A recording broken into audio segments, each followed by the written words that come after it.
Alors, bonjour tout le monde. C'est un plaisir pour nous gagner matin, hein, ensemble avec nous pour webinaire mois avril, communion ensemble avec Forum Métier Communication. Content pour le recevoir nous.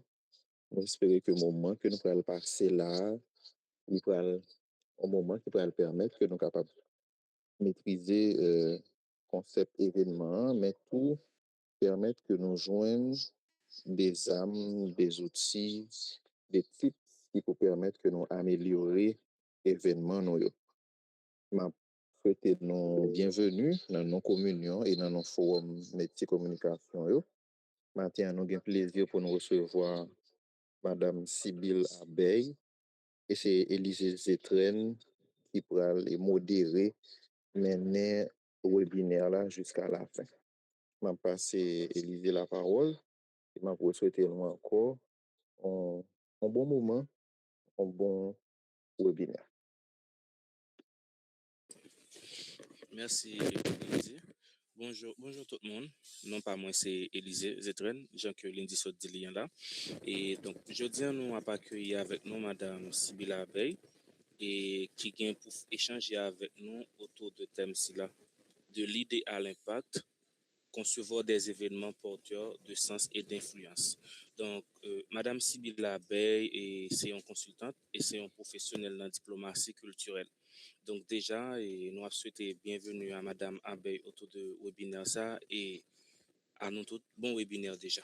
Madame Abeille, et également, pour question, nous sommes capables de recenser, alors, les gens qui ont des questions, sont capables de mettre les dans le chat là, et ensuite, une fois que Madame Abeille finit exposer et thème, nous sommes capables de nous poser des questions et pour nous faire interaction qui est nécessaire. D'accord?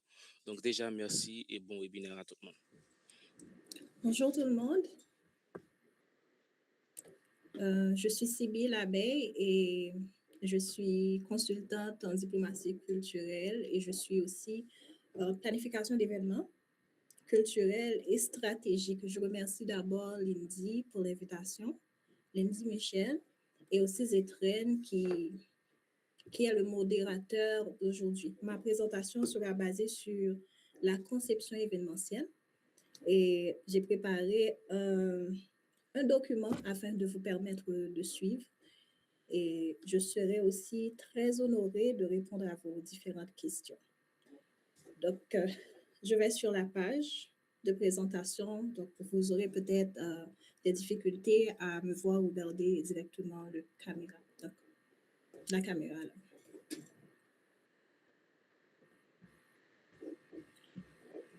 Bon.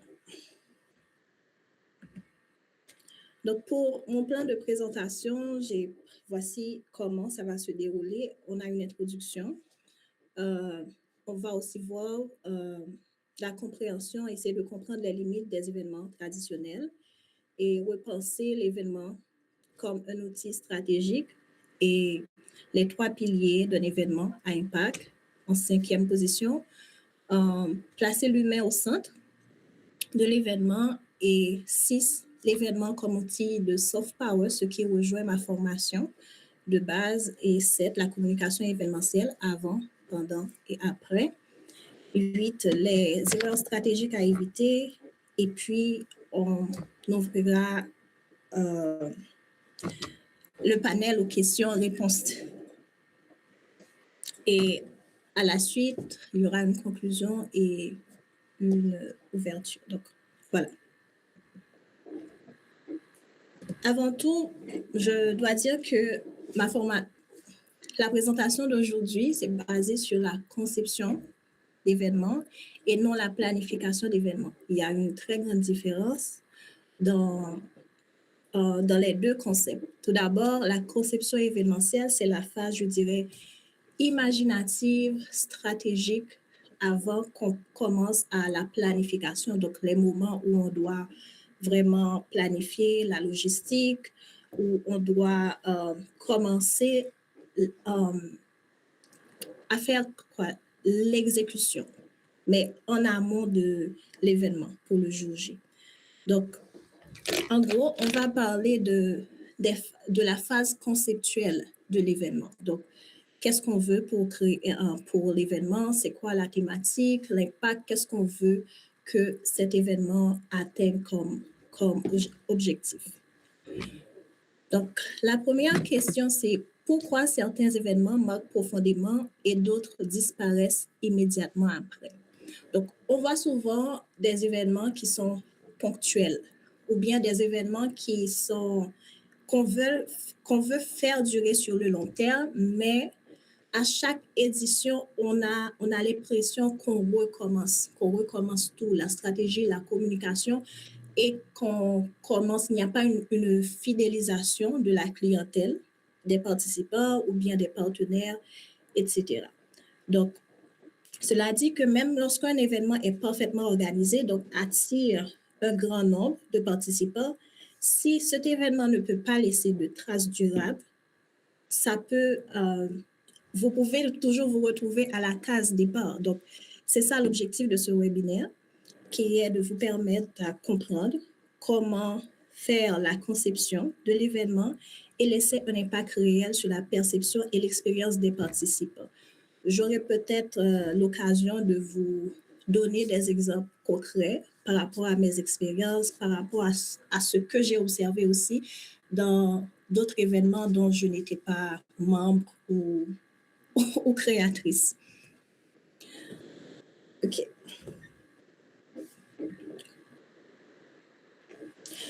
Bon, aujourd'hui, on va explorer comment transformer une simple idée en une expérience qui marche et qui marque les participants. Parce que les événements ne sont pas que des moments de visibilité. On ne fait pas un événement juste pour être visible, juste pour paraître. Mais lorsqu'un événement est bien conçu, il peut devenir un outil ou bien un vecteur de communication, d'influence, de transformation. Donc, je vais essayer de vous donner les clés afin de vous aider à repenser ou bien restructurer la phase stratégique quand il est temps pour vous d'organiser un événement.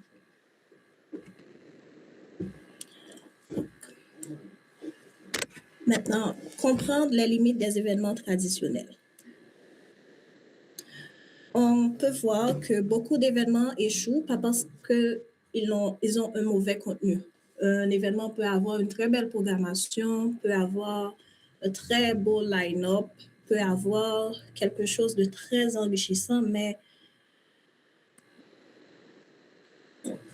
ils échouent parce que les priorités sont souvent erronées. Ils ne bâtissent pas l'événement avec peut-être une narration, un storytelling, quelque chose qu'ils veulent vraiment en perpétuer ou laisser comme imaginaire dans l'esprit des participants ou bien des partenaires ou des sponsors, etc. Parce que quand un événement rejoint l'idée, rejoint une forme de validation, permet de valider quelque chose en lui-même, le partenaire, ça correspond peut-être à sa vision, il est beaucoup plus facile de les avoir à nouveau.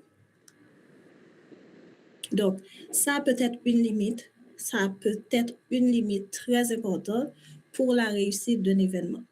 Donc, traditionnellement, on voit par exemple des gens organiser, OK, j'organise un bal, OK, on vient, on s'amuse, mais ça reste là. Demain, je fais un autre bal, OK, on s'amuse, ça reste là. Donc, pour des événements ponctuels, ça peut fonctionner. Mais si vous voulez faire des événements, par exemple, sur différentes éditions, ça peut être un blocage énorme parce que si ce que vous avez promis n'a pas été respecté, par exemple, dans votre stratégie de communication, dans la façon dont vous avez présenté l'événement à un partenaire, le sponsor peut décider de ne pas vous rejoindre parce que ça ne correspond pas à ses valeurs. Donc, si l'événement disparaît de la mémoire collective très vite, donc ça peut être une limite essentielle. Donc, si vous voulez créer un événement qui veut durer, il faut dès la conception réfléchir à l'impact que vous voulez que ça ait, au storytelling et aussi à d'autres mécanismes qu'on va voir plus tard pour que, pour que l'événement puisse rester dans la mémoire ou bien dans l'imaginaire des personnes qui vont participer.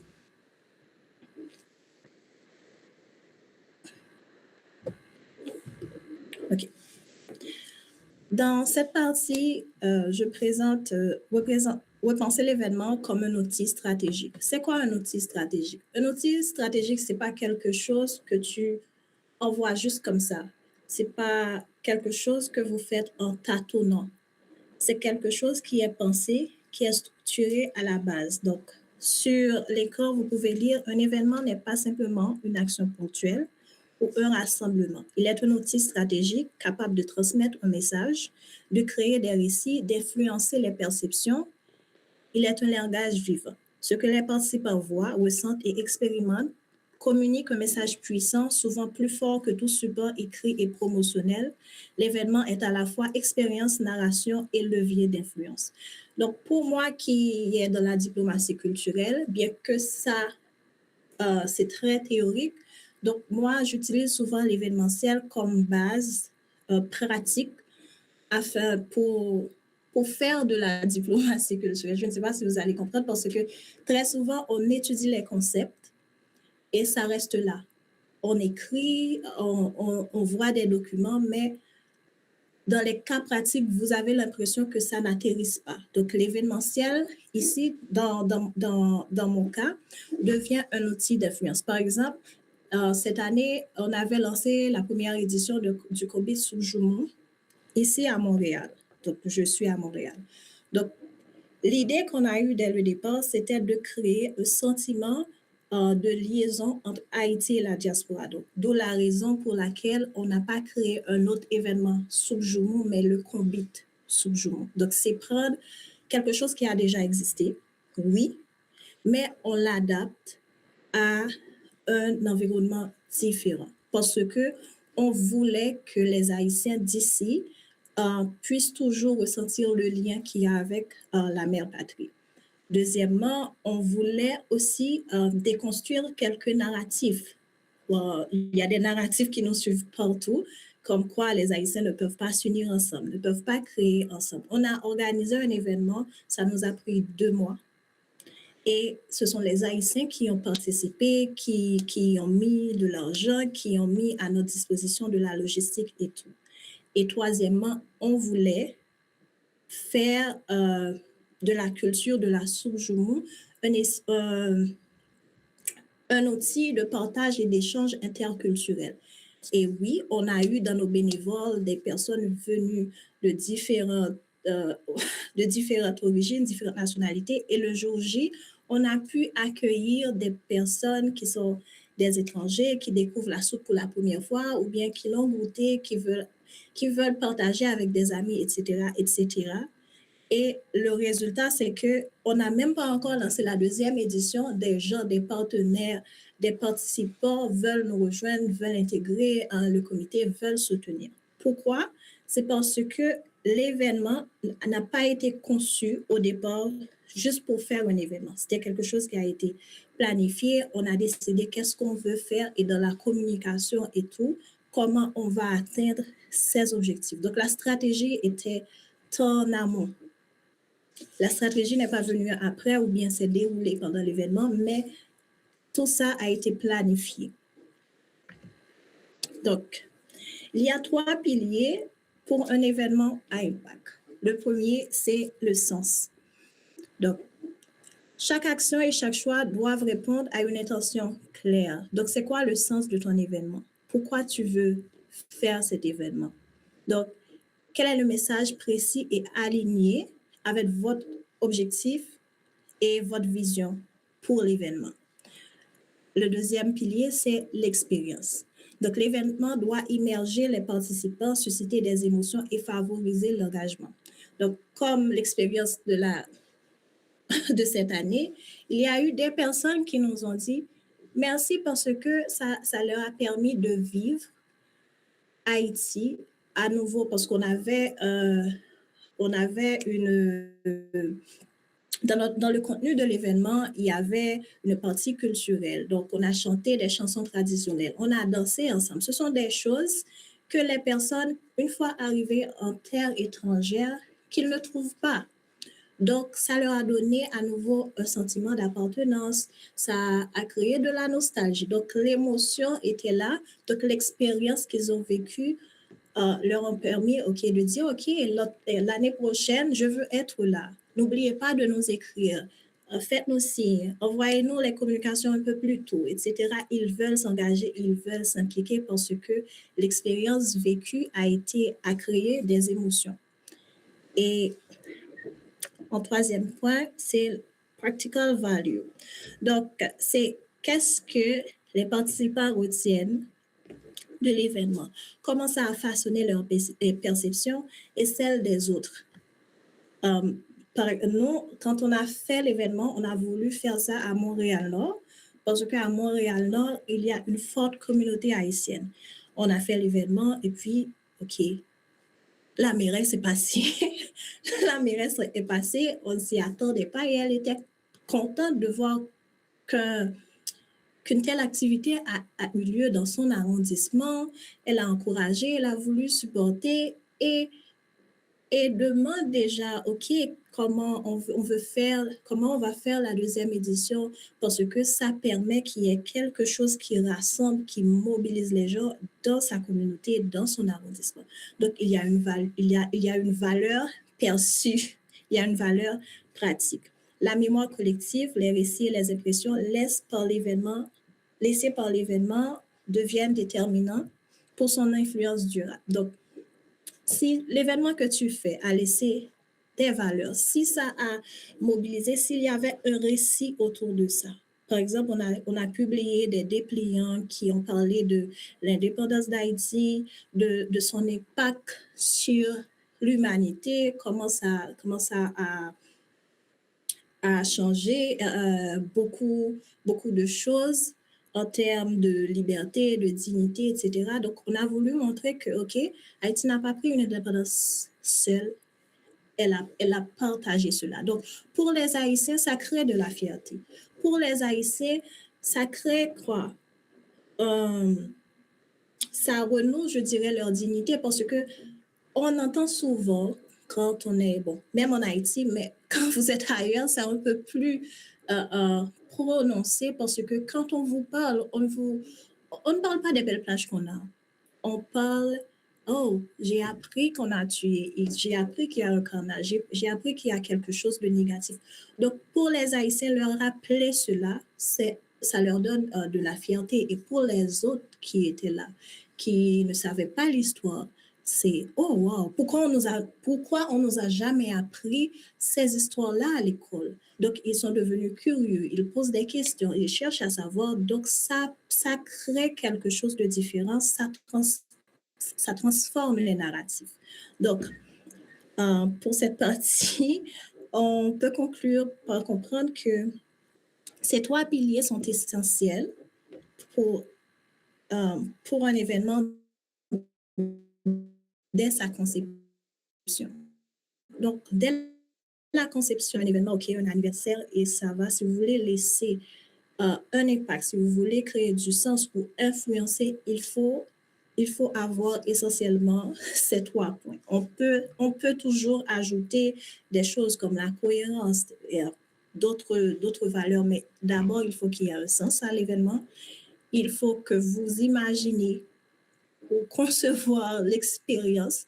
Donc, ça peut être à travers les contenus que vous allez avoir, ça peut être à travers les messages que vous allez véhiculer à l'intérieur de l'événement. Ça peut être aussi dans la scénographie, donc la manière dont vous allez décorer l'espace, dont vous allez créer une expérience, je dirais, immersive durant l'événement. Et il faut mettre aussi une valeur pratique ou une valeur perçue. Il faut planifier tout ça. Il faut, dans la stratégie, dans la conception, avant même l'exécution, il faut que vous entrevoyez tout ça. Donc, le cinquième point, c'est de mettre l'humain au centre. On a souvent tendance, quand on fait quelque chose, voir, OK, je vais vendre ça. Je vais faire ça juste pour donner de la visibilité à mon entreprise, pour me donner de la visibilité, pour que les gens puissent me connaître, etc. Mais un événement n'est pas juste une vitrine pour ce que vous voulez vendre ou montrer. Il doit aussi répondre aux besoins et aux motivations profondes des participants. Donc moi, personnellement, dans la conception d'un événement, j'utilise la pyramide de Maslow. Donc, pour moi, il faut qu'il y ait de l'appartenance. Donc, je crée un événement. Par exemple, on a un événement qu'on est en train de planifier. Là-dedans, on veut qu'il y ait de la diversité. Donc, il faut créer une connexion et d'inclusion. Donc, la personne qui va venir ne doit pas juste sentir, OK, je suis là pour être là, je suis là pour acheter quelque chose. Mais, OK, la personne doit pouvoir sentir, OK, on a pensé à moi en organisant, en planifiant, en faisant la conception de l'événement. Donc, l'appartenance, c'est ça. C'est un des besoins de la pyramide de Maslow que moi, j'aime utiliser quand je suis dans la phase conceptuelle de l'événement. L'estime. Donc, il faut montrer que la personne, sa participation est importante pour l'événement. Sa contribution est importante pour l'événement. Donc, remercier la personne, montrer que les personnes que vous voulez toucher, comment leur contribution va apporter quelque chose à votre événement. Donc, vous n'allez pas juste faire quelque chose et l'exposer, mais pour cela, il faut connaître votre public. Il faut connaître, OK, je vais m'adresser à des Indiens. Qu'est-ce qu'ils aiment? Comment ils se sentent valorisés? Comment ils se sentent appréciés? Il faut mettre tout ça en amont. Par exemple, OK. Voyons par exemple OK, vous faites un événement et là-dedans, vous voulez toucher des Brésiliens. Ça, c'est un exemple puisque moi, je suis dans la culture, dans l'interculturalité. Vous pouvez penser dès la conception, OK, pour remercier ces personnes, je vais mettre des petites choses, des party favors, des choses comme ça, sous une forme de ballon. Pourquoi? Parce que vous savez que au Brésil, le football, c'est quelque chose qui est très important. Les gens aiment ça. Vous pouvez mettre quelque chose qui rappelle Rio de Janeiro, quelque chose qui leur rappelle leur culture, qui leur donne quoi? Un sentiment que, OK, ils ont pensé à moi. OK, ils se sentent estimés, ils se sentent appréciés. Et puis, l'accomplissement. Il faut offrir des expériences qui permettent de progresser et d'apprendre. Donc, si c'est un événement juste pour du plaisir, OK. Mais si vous concevez un événement que vous voulez qui perdure, il faut donner aux gens la perception qu'ils ont appris quelque chose, qu'ils peuvent progresser, qu'ils peuvent avancer avec vous. Et donc, mettre l'humain au centre signifie concevoir chaque élément pour répondre à ses besoins et créer une expérience significative qui engage les gens émotionnellement et intellectuellement. Bon, l'événement comme outil de soft power. Donc, pour moi-même qui est dans la diplomatie culturelle et le soft power en gros, développé par Joseph Nye, c'est la capacité qu'on a, qu'une institution, l'État ou une personne peut avoir à influencer les gens sans contrainte. Donc, généralement, on fait ça à travers la culture, les idées, les expériences. On fait ça aussi à travers vos valeurs. Donc, si mon événement a comme valeur l'inclusion, vous inspirez l'inclusion. Vous inspirez les gens à être plus ouverts à d'autres personnes, à d'autres cultures, à des choses ou des expériences différentes. Donc, un événement qui est bien conçu est un levier ou un outil de soft power parce que ça permet de façonner les perceptions. Comme je l'ai expliqué tantôt quand on a parlé, on avait une conférence qui parlait de la liberté, de l'indépendance et tout. On a eu des dépliants. Donc, il y a des gens qui ont dit, oh, je ne pensais pas que Haïti avait fait ci, qu'il y avait cette facette des Haïtiens, etc. Donc, ça transforme les perceptions. Ça transforme la narration. Donc, l'événement est utilisé dans ce cas comme outil de soft power parce que c'est ça qui est fait. Donc, il y a les gens qui, peut-être ont goûté pour la première fois, vont essayer d'acheter dans les restaurants haïtiens de la soujoumou, des choses comme ça. Donc, ça, c'est ce que peut créer un événement. Donc, quand il est utilisé comme dans une stratégie de soft power, d'influence et tout. Donc, maintenant, on passe à la communication événementielle. Pas la stratégie pure, mais dans la phase conceptuelle, il faut penser la communication avant, pendant et après. Par exemple, ici, on est en train de planifier un événement, mais on veut qu'à travers cet événement, qu'il y ait une diversité dans nos bénévoles. On veut qu'il y ait une diversité dans les préparatifs. Donc, la communication, qu'est-ce qu'on a défini, par exemple? OK, on ne va pas faire la vidéo pour telle chose avec un Haïtien parce qu'on a déjà beaucoup d'Haïtiens qu'on connaît dans notre communauté. On va mettre quelqu'un d'autre d'une ethnicité, d'une origine différente pour porter ce message. Pourquoi? Parce que ça va donner un sentiment de représentation, d'inclusion et de diversité. Donc, tout ça, c'est pensé avant qu'on mette en place la stratégie de la communication, par exemple.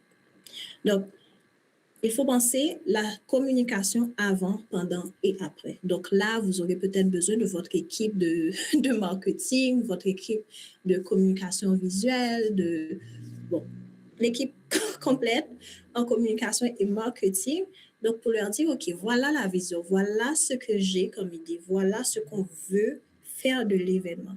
Et eux, ou bien ensemble, on va faire un brainstorming, de collecter des idées et de décider en amont comment la communication doit être faite avant l'événement.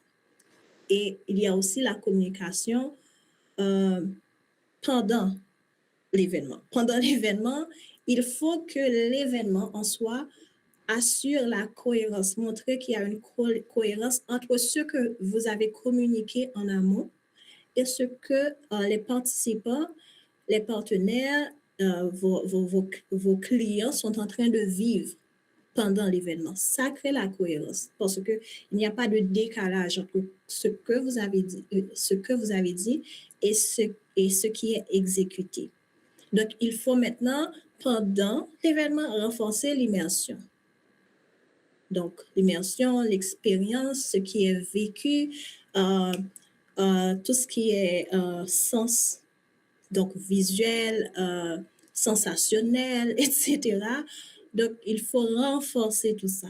Et ensuite, il y a maintenir l'engagement. Donc, pendant l'événement, vous pouvez avoir, par exemple, quelqu'un avec un micro qui fait des interviews, qui communique avec les gens. Comment vous vivez l'expérience?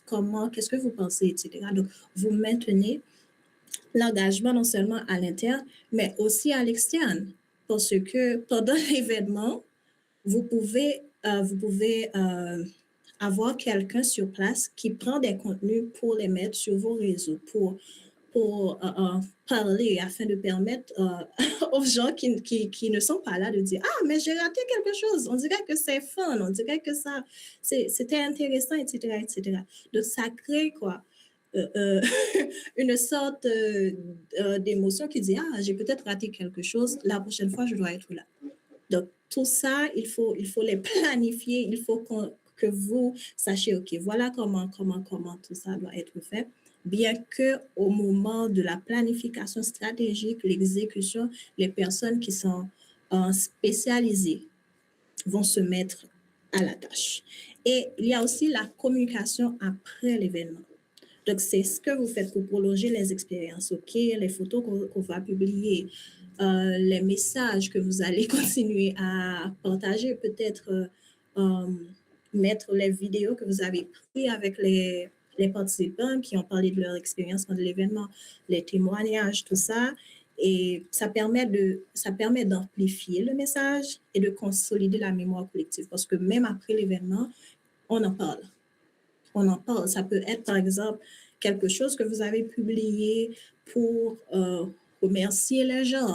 OK, vous avez rencontré des partenaires pour les remercier personnellement, donner des plaques d'honneur. Donc, ça fait que non seulement sur ta page, non seulement dans ton réseau, il y a la communication, mais dans le réseau des autres, il y a la communication qui continue. Et puis, donc, c'est ici que l'événement devient un moteur de communication et la communication officielle n'est que le prolongement de ce qui a déjà été vécu. Donc, il faut penser dès la conception à la communication avant, pendant et après. Donc, il y a quelques erreurs stratégiques que j'ai identifiées qu'on peut éviter. Donc, pour maximiser l'impact, certaines erreurs doivent être évitées. Copier des formats ou idées sans intention stratégique. Comme je vous l'ai dit tantôt, cette année, on a eu la première édition de Comitim Jumeaux à Montréal. Oui, c'est une initiative qui est née en Haïti. D'ailleurs, on travaille main dans la main avec l'équipe en Haïti. Mais par rapport à notre contexte, ici à Montréal, on a dû l'adapter. On a dû créer de nouvelles stratégies. Leurs objectifs n'étaient pas forcément les mêmes que les nôtres dans tous les points.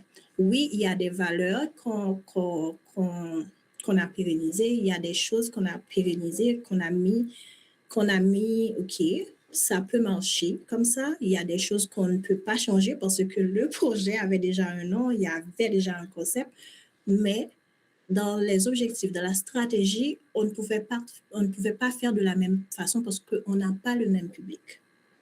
On n'a pas les mêmes intentions. On n'a pas, par exemple, les mêmes attentes et ce n'est pas la même réalité. Donc, vous pouvez toujours voir un événement, peu importe, vous aimez le concept, mais ne le faites pas juste copier-coller sans intention et sans stratégie derrière. La deuxième erreur, c'est de confondre visibilité et impact réel. Beaucoup d'événements sont visibles. Par exemple, il y a un événement qui est à sa 8e édition. On en parle chaque année. Ils ont une grande foule qui se déplace. Mais l'impact n'est pas réel parce que chaque année, on a l'impression qu'ils sont à la case départ. Ils sont à la case départ. Ils doivent remobiliser tout et tout. Donc, quand un événement a un réel impact, après 1, 2, 3 éditions, les gens veulent s'engager avec toi. Les gens veulent te rejoindre. Les gens veulent te soutenir. Et il y a une réputation qui est créée. Donc, ça peut devenir plus facile pour toi de trouver les ressources nécessaires. Et ça passe toujours par le sens que vous avez donné à l'événement, l'expérience. L'expérience non seulement pour les participants, mais les partenaires, les bénévoles, si vous avez des bénévoles, les collaborateurs, donc les gens qui sont dans ton équipe. Comment ils se sentent en travaillant avec toi? Est-ce que tu fais la micro-gestion? Est-ce que tu leur donnes de la place pour leur leadership, leur créativité, etc. Donc, il y a tout ça. Donc, votre événement peut être visible. Oui, chaque année, on voit un événement. Mais personne n'a l'impression que ça, c'est un rendez-vous. Donc, l'impact n'est pas là. Et la troisième erreur, c'est de négliger l'expérience humaine et la perception des participants. Donc, quand vous négligez l'expérience humaine et la perception des participants, vous manquez beaucoup, je dirais, d'insight parce que comment je pourrais dire, pour se voir, il faut, je dirais, apprendre aussi des autres parce que parfois, on fait quelque chose, on pense que ça a tel impact, telle répercussion, etc. Mais les gens qui sont dans l'autre, les gens qui reçoivent ce que vous avez lancé ne l'ont pas perçu de la même façon. Donc, il faut toujours penser à l'humain. Il faut toujours penser, OK, à mes clients, pas juste comme des personnes, des bourses qui vont acheter dans votre entreprise, qui vont acheter votre service, qui vont acheter votre produit, qui vont acheter votre expérience, l'expérience que vous proposez, mais de les regarder en se disant, OK, qu'est-ce qu'ils peuvent aimer, qu'est-ce qu'ils peuvent apprécier, comment est-ce que je peux faire pour que ces gens puissent se sentir à l'aise, en sécurité, se sentir vus, se sentir considérés dans ce que j'ai fait. Donc, si vous négligez ça, vous pouvez avoir du mal à fidéliser, je dirais, la clientèle. Parce que les gens ne reviennent pas toujours parce que, OK, c'est beau, c'est bien fait, mais ils reviennent souvent pour ce qu'ils ont vécu, pour ce qu'ils ont connu en interagissant avec toi. Et ne pas définir clairement le message ou la transformation recherchée. Donc, il faut définir, il faut être clair sur ce que vous voulez. Parce que si vous êtes clair dès le départ sur ce que vous recherchez, la première groupe de personnes que vous touchez qui va t'aider à accomplir cela, c'est votre équipe. Donc, si vous êtes flou dans ce que vous dites, oh, je suis indécis, je ne sais pas si je veux ça ou ça. Donc, les gens n'ont aucune idée sur quoi ils peuvent se reposer pour aider à la conception, à la réalisation de ce que vous voulez, parce que le message n'est pas clair. Donc, si le message n'est pas clair, vous allez communiquer quelque chose qui n'est pas clair. Dans l'événement, vous allez produire quelque chose qui n'est pas clair. Donc, dès le départ, il faut définir le message que vous voulez véhiculer à travers l'événement. Et véhiculer un message, ce n'est pas juste communiquer, je veux ça, mais c'est dans l'expérience. OK? Ce que cette personne a promis, elle l'a fait. Et même si on n'entend pas, surtout dans toutes les radios, tous les micros, etc., mais dans l'expérience vécue, vous l'avez ressenti, les participants l'ont ressenti. Donc, reconnaître et éviter ces erreurs sont essentielles pour créer un événement qui marque durablement. Donc, pour la conception événementielle, il y a des questions clés qui sont stratégiques à se poser.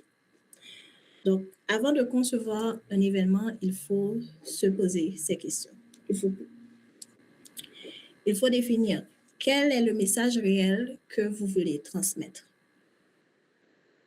Quelle transformation souhaitez-vous provoquer chez les participants? Quelle perception voulez-vous laisser durablement? Donc, ce sont des questions, ça peut être plus, quel est le sens que je veux que ça ait, quel est le sens que je veux que mon événement ait? Quelle est l'expérience que je veux que les gens puissent vivre? C'est quoi, etc. Il faut se poser des questions stratégiques en amont. Vous ne venez pas juste, OK, je vais juste faire un événement. Et il y a encore une autre question, c'est quel est le problème ou quels sont les problèmes que je veux que mon événement résout? Parce que si ça peut résoudre quelque chose, donc les gens viendront sûrement parce que c'est un problème, on a besoin forcément d'une solution. Donc, si tu peux l'apporter, c'est une bonne chose pour ceux qui participeront avec toi dans le projet ou dans l'expérience événementielle. Donc, ces questions permettent de structurer la conception et d'assurer que l'événement ne soit pas simplement un moment ponctuel, mais un vecteur d'influence, quelque chose qui a du sens. Et ça ne doit pas faire du sens juste pour toi, mais pour les gens autour de toi, pour les gens que vous voulez toucher et pour les partenaires, les sponsors, etc. Donc, en conclusion, un événement bien conçu est un outil de transformation car il influence, marque et engage. Donc, repenser ces pratiques événementielles permet de dépasser le simple faire pour aller vers le faire sens et créer un impact durable. Chaque événement peut devenir un levier stratégique de rayonnement, de cohésion et de transformation. Et j'ai ajouté une petite note parce que il n'y a pas d'événement parfait, il n'y a pas aussi de conception parfaite. Donc, pour un événement, c'est surtout un équilibre entre conception et improvisation parce que oui, il faut qu'on laisse la place aux imprévus. Il y en a qu'on peut anticiper. Par exemple, OK, j'organise un événement en plein air. OK, il faut penser à la pluie. Donc, s'il y a la pluie, je dois mettre en place des tentes. Comment je vais faire ça? Ce sont des, ce sont des imprévus. Mais il y a aussi d'autres choses qui peuvent se passer.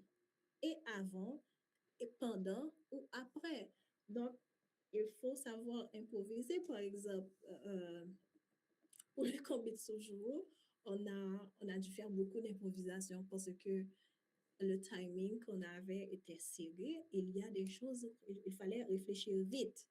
Et parfois, on a dû, OK, la personne qui est responsable de communication a dit, OK, on fait ça sans me contacter. Donc, c'est là qu'il est aussi important d'avoir, de faire confiance à votre équipe. Donc, je connais mon équipe, OK, s'ils font quelque chose, c'est parce que c'était nécessaire. Donc, ils l'ont fait. De mon côté aussi, parfois, je prends des décisions rapidement et après, on communique, OK, parce que ça laisse aussi de la place pour peaufiner la prochaine fois. Et il y aura toujours quelque chose à peaufiner pour la prochaine fois. Donc, ne soyez pas trop dur sur vous-même, ne soyez pas trop dur avec votre équipe, les autres membres. Oui, il y aura toujours des chamailleries, des choses comme ça, mais il faut toujours laisser de la place à l'improvisation. Parce que même avec une conception solide, un événement reste un espace vivant. Et tout ce qui est vivant a de l'imperfection. Tout ce qui est vivant, où il y a l'humain, il y a des interactions, il y a des choses comme ça peut arriver. Il peut y avoir de changements. Il peut y avoir des problèmes à la dernière minute. Il peut y avoir une panne. Donc là, même si, OK, on peut anticiper certaines choses, on ne sera pas en mesure d'anticiper toutes les choses. Certaines fois, il faut faire, il faut être rapide, il faut improviser, il faut être créatif. Même si on a, OK, on a un fichier avec 10 documents à l'intérieur pour la conception de l'événement, la communication, etc., le financement, tout ça, mais attendez-vous qu'il peut y avoir des erreurs et parfois il faut modifier ton budget, il faut réduire des dépenses, il faut faire des choses vite. Donc, il faut être ouvert pour accueillir les idées et les ajustements qui apparaissent en cours de route. Il faut être inventif et créatif, il faut oser des formats, des interactions ou conceptions originaux parce que bien sûr, tu peux, OK, concevoir ton événement d'une certaine façon et puis, oh, ça peut être chic, ça c'est très original, donc ça peut être, oh, ça c'est grandiose, vas-y, OK? Et il faut être aussi flexible et spontané, donc savoir ajuster le déroulement sur la dynamique du moment. Tu peux t'attendre à ce que les choses passent swiftly, très calme, et puis, OK, il y a une tempête. Il y a une tempête, que ce soit au sens naturel ou métaphorique. Donc, un événement mémorable n'est pas seulement d'un plan parfait, mais de la capacité à réagir avec intelligence, sensibilité et imagination. Donc, les idées folles ou inattendues ne sont pas des risques à éviter. Oui, on peut avoir des idées folles, des idées sorties de l'ordinaire, et c'est ce qui va faire la différence entre ce que tu fais et les autres, et la concurrence. Donc, elles sont souvent la source des expériences les plus marquantes et transformantes. Alors, c'est tout. Ma présentation prend fin ici. Merci de m'avoir écouté. J'espère que vous avez pris des notes et que vous avez des questions pour enrichir la discussion. Merci beaucoup.